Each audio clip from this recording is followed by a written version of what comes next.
Hello and welcome to another edition of Fast Talkers as we go around the paddock from 3 different countries today and find out how people are, how they've dealt with lockdown, and look ahead to the F1 season and a few other talking points as well that are on our minds. So let me introduce you to our beautiful panel of people today. I'm delighted to say we are joined by Bianca Garloff, who is the editorial director at Autobuild Motorsport. Hello, Bianca, how are you doing? Yes, hello, I'm fine. Hope you too. Whereabouts are you coming from today? I'm based in the north of Germany at the Baltic Sea, so very nice weather here at the moment. And I have to admit I enjoyed the lockdown quite a bit because I'm living in such a beautiful region here. You're not making me envious at all, really. Sorry. Next up, we have F1 journalist. He asked me to do that.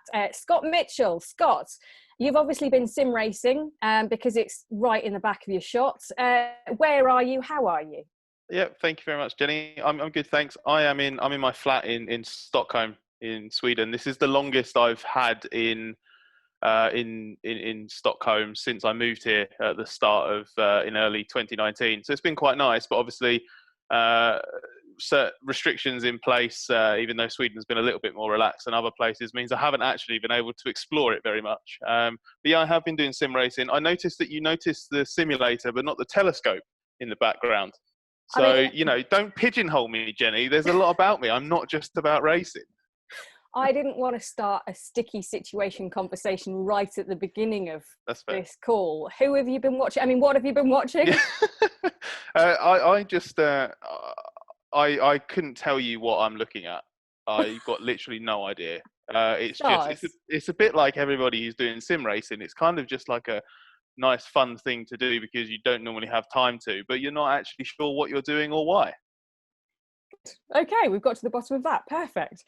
And Lawrence Barretto, F1 senior writer, we had this slight conversation. It doesn't mean that you write about old people in Formula One. You are just good at what you do, so they put a senior in the title, presumably. I can only assume that I've managed to blag my way into that thinking, Jenny. So yes, I don't write about, I occasionally write about old F1 drivers, but that's not my main job. And very wisely, you've gone with a neutral background, but where are you and how are you? So I'm in my study and I'm just outside of London and I'm very good. We're about to have a heat wave over here. So I'm quite excited about the good weather that's coming up. I noticed both of the boys have gone with the untamed hair look. It's strong. It's not by choice. I don't want to cut my own hair, so I've got no choice but to wait until hairdressers and barbers open here in the UK in a couple of weeks. We were on a conference call the other day with Racing Point technical director Andrew Green, and I noticed the height of Lawrence's hair. I was like, "That's impressive. That's really tall." I'm scruffy, like that's just. But Lawrence is normally so much more stylish than I am. I'm just disappointed we're doing this like over Zoom. I can't see your shoes, Lawrence. That's the main disappointment. I have to ask, I was going to say, is there any chance that we could see the shoes? But are you wearing shoes? I'm inside, so I'm not wearing shoes. But I have got some new shoes for this season, which I think will be quite impressive. See, the wait for the season, it's not about Austria. It's not about Verstappen versus Leclerc versus Bottas versus Hamilton. It's about Lawrence's shoes. I mean, that's all we're waiting for. They're here if you want to see them, or if you want to wait until the season starts. I mean, it's a massive talking point. I know all of the viewers are going to want to know what shoes I'm wearing. I want to see them now. I love the fact that they just happen to be next to him. Wow! Wow! So, yeah, I love them. So, and the reason they're next to me is because I've got a bookshelf here, and half of my bookshelf is dedicated to shoes. So yeah, I bet you didn't see this conversation go this way, did you? Nope. They're luminous. They are bright. Do not adjust your computer screens. That's not a weird sort of computer setting. I also like the fact that you still endeavour to call it a bookshelf, even though it's half filled with shoes. That's not a bookshelf. Book/shoe shelf. Who knew? There we go. We all know now. Right, let's crack on because the big talking point, I suppose, this week in Formula One is the We Race as One initiative, which has been launched. It's to include sustainability, diversity. Basically, it's a catch-all for where Formula One hope to go in the future. Sustainability has been something F1's been quite keen to promote ever since they ran with that initiative. But the new diversity initiative, and Lawrence, for clearly obvious reasons, if I can start with you, how important is it that Formula One tackle the diversity issues that they have? I think it's hugely important. I think we've been lucky that Lewis Hamilton kind of came out and has really put this subject at the top of the headlines. And I hope that we keep them in the headlines, because it is a talking point. I think it's important that Formula One as a company is now doing something and has started the ball rolling. It's not the work of a moment. It's going to take projects. It's going to take years. They've got to start at the grassroots. But I think, obviously, on a personal note, I think it's really important. I've never felt in my career that I've been held back for any reason, but I do think that there will probably be people out there who have done. So I think if there is anything that we can do going forward, I think it's a great idea. Bianca, when it comes to females in the paddock, if we're talking about diversity, there have been initiatives, plenty of them actually, in the last few years to try and encourage more females in, whether that's engineering, mechanic, whatever it may be. And that does seem to be working to an extent. But do you sometimes, as one of very few written journalists, feel how female you are in a room full of males? Well, I have to admit, in Formula One, I don't really feel that. I'm working in Formula One since 2004. I was very young when I started. I was 24 years old. So I kind of grew into that scene. Of course, sometimes you feel that you're a woman, but I never had a problem with that. You have some disadvantages, some other advantages. Drivers talk to you sometimes more openly than they do with male persons. So for me, inside of Formula One, it has, to be really honest, never been a big problem. But I feel in the real world, in my company world, there it still is a problem, because there we have a lot of male bosses, and sometimes I even get the impression that they are afraid of females who would like to grow and who are also strong. So that's a field where I really feel it, but not in F1, really, not in F1. And being based in Germany, I wanted to ask how people have reacted to Lewis Hamilton and how outspoken he's been, because as British journalists, I think we often have a set way of thinking. So how is it perceived by the non-Brits?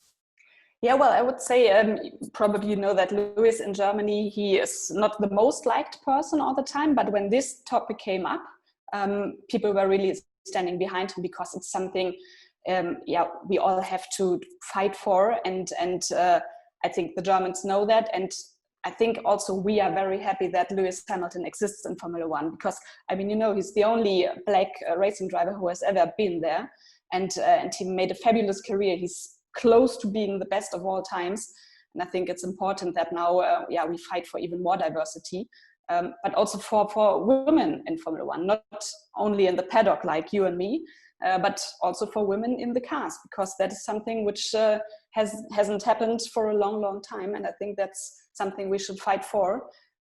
Here in Germany we have Sophia Flörsch, who's one of the female racers, and I know women have problems to get into Formula One. Maybe it's even more difficult for them than for men, but we have to help them to get there, and we have to fight for them. Scott, and for all of you, but I'll start with Scott. Lewis Hamilton finding his voice. What do you feel about and think about that? Because it's been a definite change, hasn't it?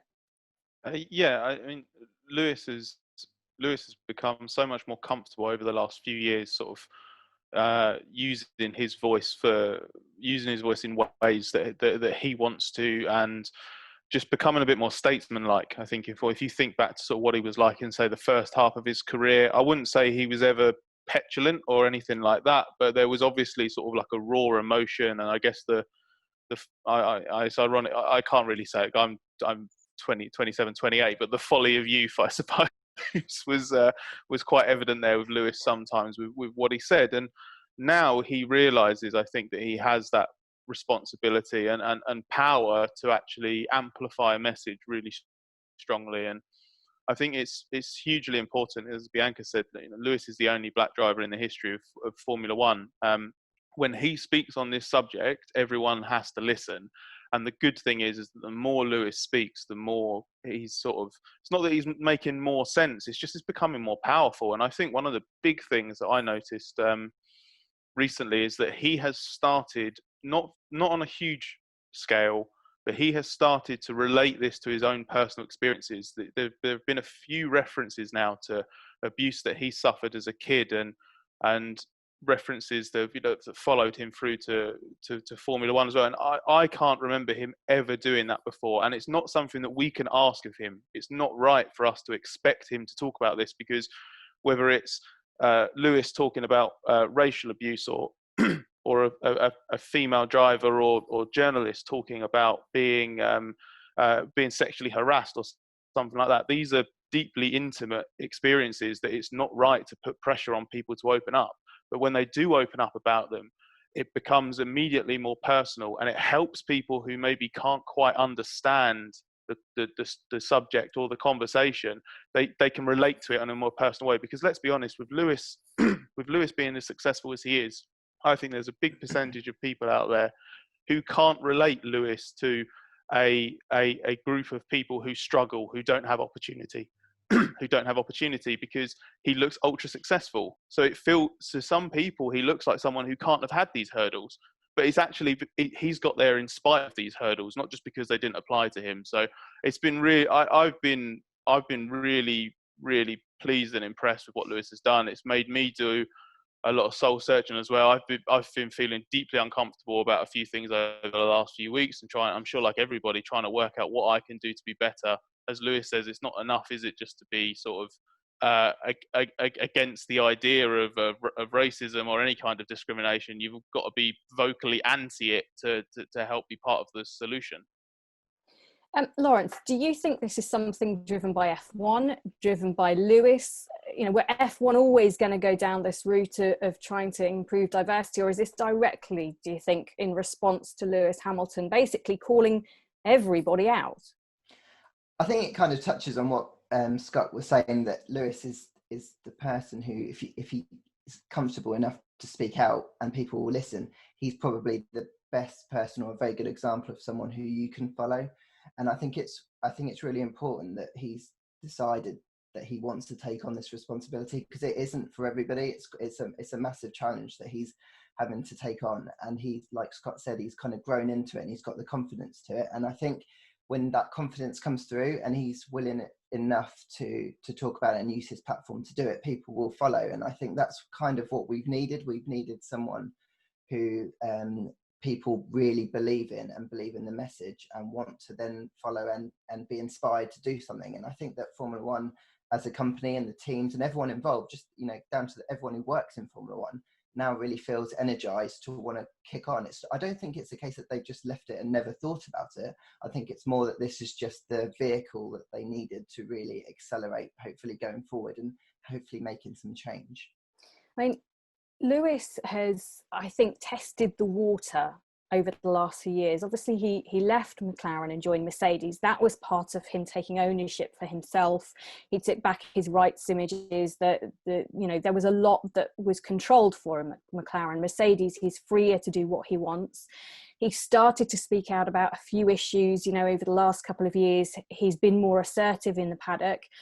He's spoken about environmental issues. He got, you know, Mercedes to change all their water bottles over to from plastic to paper water bottles or card. And then he started speaking about meat and travel, and got rid of the plane and all those sorts of things. And now, to me, this is the extension of all of that. He's enabled himself to address, Bianca, what is a massive issue within F1, and clearly a huge issue to him personally. Yeah, indeed. As you said, when he changed from McLaren to Mercedes, I had the impression that at Mercedes they also gave him more freedom to talk about these things. And he slowly developed, more and more. He became more and more mature, and he used this freedom now. And he's even using it more and more. And already in Australia, he was using it when we had the corona problem in the paddock. I think, if I remember right, he was the only driver who was really asking F1 to stop and not to drive. And at that moment, I thought, wow, Lewis has really matured a lot, and I really think it was Mercedes who gave him this freedom to do that. And of course, with the success he gained, if you get more and more success, you also become more self-confident. So I think it's that he matured, that he grew older, but also that he had a lot of success, and that's why now he can speak about all these things, and many people are listening to him. And I think that's important. And I also think that he was the one who asked F1 to do this initiative, because after the death of George Floyd, he was also the first one who said, hey, this is a white sport and nobody is talking about George Floyd now, do something. So he was very outspoken in that, and I think he started all these things, even though it maybe have been in the back of the minds of F1, but without him, they wouldn't have done it, I'm sure. And Scott, you kind of keep across events on a global level, not just F1. You got interest in other motorsport, especially, and the events that have happened in NASCAR in America over the last sort of 48 hours, with Bubba Wallace, the noose being found in his garage, which I still can't get my head around because it's a pretty closed event at the moment. It's not open. I don't understand who, how, why anyone would do that. But those events, I think, have been utterly shocking to everybody in sport. Yeah, it's sickening to think of. I don't like I can't imagine what Bubba felt, for example, when he was told about it, or when he knew that had been done. Especially, as you say, it's a closed event, so the implication from that is it's a threat from within the paddock, which is horrible. The response from NASCAR was great, because not only was there basically a no holding back statement on it, basically making it very clear that they will find the perpetrator. There's an FBI investigation going on. They're determined to find it and basically expel the guy from NASCAR permanently. But then also what the drivers did, standing in solidarity with Bubba, accompanying, walking his car to the front of the grid. And, as I understand it, that wasn't a NASCAR thing, that was a driver's thing. So I think it's really important, because it's a bit, I know the cliche actions speak louder than words is a cliche because it's so overused, but with something like this, that's super important. And that's where F1's initiative is going to be tested, because from a NASCAR point of view, they were saying all the right things, but then they were backing that up with quite swift action, banning the Confederate flag from events and doing what they've done yesterday. They've sent a stronger message over the last 48 hours than they could possibly have sent with a hashtag or a statement. And that's what I'm looking to F1 to see now, a little bit more substance. The idea that they've put in place is absolutely spot on. It's exactly what we need. But across the issues, diversity, sustainability, everything, that you need action, don't you, to go with those words? Yeah, absolutely. And as you say, it'll be fascinating to see what Lewis chooses to do on a personal level when it comes to the first race or any of the races in Austria, and how he goes about that. But we will watch this space, and of course we'll all be reporting about it as we tend to do. We must get on to some of the other news that's happened this week. And Bianca, one of the big ones is the German TV rights. Sky have once again signed an exclusive deal, which means that free-to-air Formula One will not exist really across the central struts of Europe. Was that something that was always coming, Bianca? Well, I have to admit, it came quite surprisingly. I didn't see that coming. I didn't expect that coming. And I think it has a big impact, because RTL, they reached over 4 million people with every race. I'm not sure, I don't believe that Sky will be able to do that. Don't get me wrong, I like how Sky is broadcasting the events, but RTL free to air, this is something different, and it will have a big impact in Germany. And we will have much less spectators. And Formula One has been criticized in Germany already for quite a long time now, for several years, for not being as interesting anymore. I mean, all these discussions. And I think this is not good for the sport itself in Formula One, but I think it was a clear decision from Formula One. Sky offered much more money than RTL, and maybe RTL even was not so sure about how much Formula One is still worth. I mean, that maybe we might lose Sebastian Vettel for next year. Nobody knows if Mick Schumacher is coming already. There's still some rumors about Mercedes, what they are going to do. They have still not yet really committed to Formula One as a works team. I know they deny all those stories, but they still have not committed. And I know there's a lot of pressure on Ola Källenius at Daimler in Stuttgart.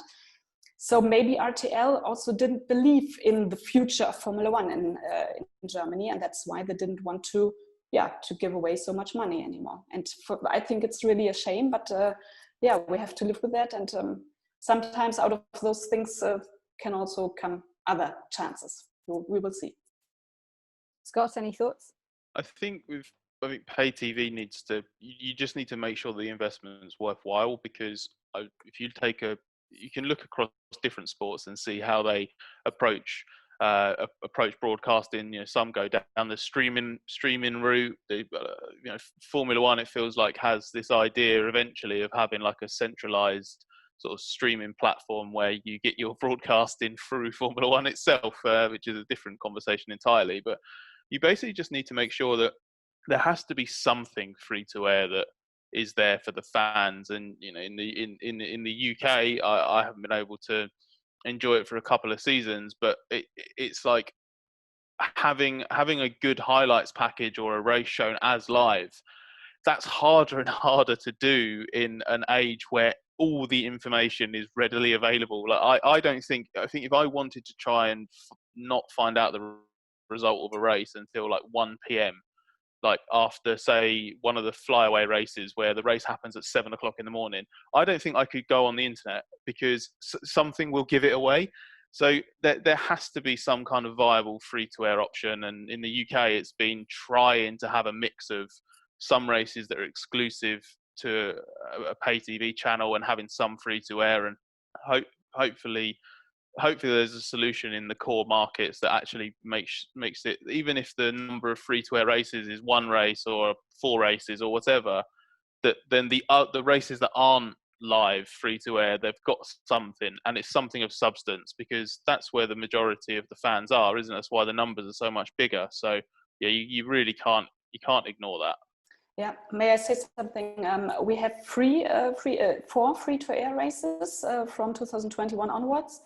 But in my view, that's really not enough, because if you want to keep F1 in the minds of the public, you need to have more races. You don't need to have 21 or 22, but 4, in my view, is really, really not enough to.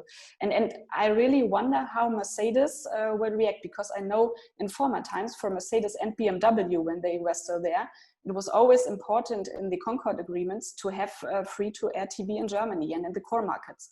And we don't have that anymore now. So this will really have a big impact also on future decisions. Lawrence, anything to add? So I think that the way that people consume sport generally is so different now. You've got tennis tournaments on Amazon Prime, on streaming service like that, and I'm not sure that people perhaps sit down for a whole Grand Prix anyway. So as long as there's an offering whereby highlights are available for every single race free to air, which I think this new deal allows for, and I think there's going to be a new 24-hour channel as well dedicated to Formula One in Germany. So long as you can kind of offer up content and try and engage new fans, it's not ideal by any means, but at least that's an alternative to try and to make the new way that we consume sport work. So hopefully this can help in some way. I always fancied doing a show that was a bit like Match of the Day, and finding a new way to enable fans to kind of be drawn into it. Even though you know the results, even though you know how many goals were scored, who scored them, you still sit down to watch Match of the Day in the evening, because it's a form of entertainment that kind of remasters what you've already known that day. So I think there is an ability to do something creative. It just needs someone to think a little bit outside the box and come up with something a little bit new. And hopefully, as a collective, I think there'd be enough very intelligent people within the F1 paddock to do that, but I'm not convinced it's been done yet. Probably get lamped for that. Let's move on. Austria. Who go Austria? I'm going. Just you, Lawrence, then? Me neither. Just me, by the looks of it, yeah. Wowzers. So are you ready? Have you been tested? Have you had a large cotton bud shoved up your nose? No, I've got that delight to look forward to on Monday. So I think I'm flying on Wednesday, so I've got to do it 2 days before. And I've seen some videos on Twitter of people having the cough bud up the nose and down the throat, and I'm not looking forward to it. I'm actually dreading it. And then we've got to do it every 5 days, as far as I know, as well. But it's not. I've got a phobia of needles, so at least it's not a blood test. So small mercies and all that. That's something. Yeah, Ian Poulter, wasn't it, that posted his test being done and the swab being, yes, put right up there. So yeah, I don't particularly envy you, but are you confident that you can, and that the paddock can stay safe? Are you happy going off to Austria? And I'm assuming if you do Austria 1, you do Austria 2 and then go on to Budapest? Yep, so the plan is to do all 3 successfully and stay out and stay in this biosphere or this bubble. Looking at the way that Austria are at the moment, and Hungary as well, it looks like they're doing quite well compared to like the UK in terms of battling the coronavirus, and a lot of like life is getting back to normal. As I understand it, we're all going to stay in a bubble and act as if it's as bad as it is in the worst place, just so that we can protect ourselves, but also the country that we're going to. I actually feel pretty safe going because we're being tested so much, and so many plans are being put in place to have little bubbles within the sub bubbles within the big bubble, that I feel that that's probably one of the safest places that I can be if anywhere in the world. So I'm not worried about it, and I'm just excited to go racing. Like, I love spending time at home, but I exceeded my expectation about a week into this lockdown, so I can't wait to get out, frankly. Bianca, do you have any reservations about the way the sport will be covered by the fact that there'll be a very small cluster of journalists there and the rest of us will be doing it from home? Well, yes, some reservations, of course. So let's start with the fact that even if I would have got an invitation, I wouldn't have gone there because, I mean, we would only be allowed to be in the media center. We couldn't talk to anybody in the paddock. So I'm not such a big Formula One nerd anymore, I have to say, just to go there and sit in the media center and have a look at the track. So for me, I don't really feel that I missed something, also not for my coverage. But still, I don't like the fact that the FIA shows some people who are allowed to be there and other people who are not allowed to be there. And I don't even know who is allowed to be there. So if I knew, I would maybe even ask some of them to give me some information or whatever. But the way this is being handled, I didn't like it so much. Although, as I said, I would not like to go there, but still, for me, it has a kind of a bad taste. Scott? Yeah, I can understand the reservations over the selection process, if we can really call it a selection process. As I understand it, is a really, really small number of people going. I had half a chance of going because I've been doing some stuff quite closely with the Swedish broadcaster, and they've obviously, like all the broadcasters, they've got a limited number of personnel that they're allowed to send, but it's really limited. So they've basically, as a group, the Scandinavian broadcaster basically, I think, had like 3 slots. So they're sending a reporter, a camera person, and a technical person, and that's their 3 people that they can send. So unfortunately, that opportunity didn't quite open up.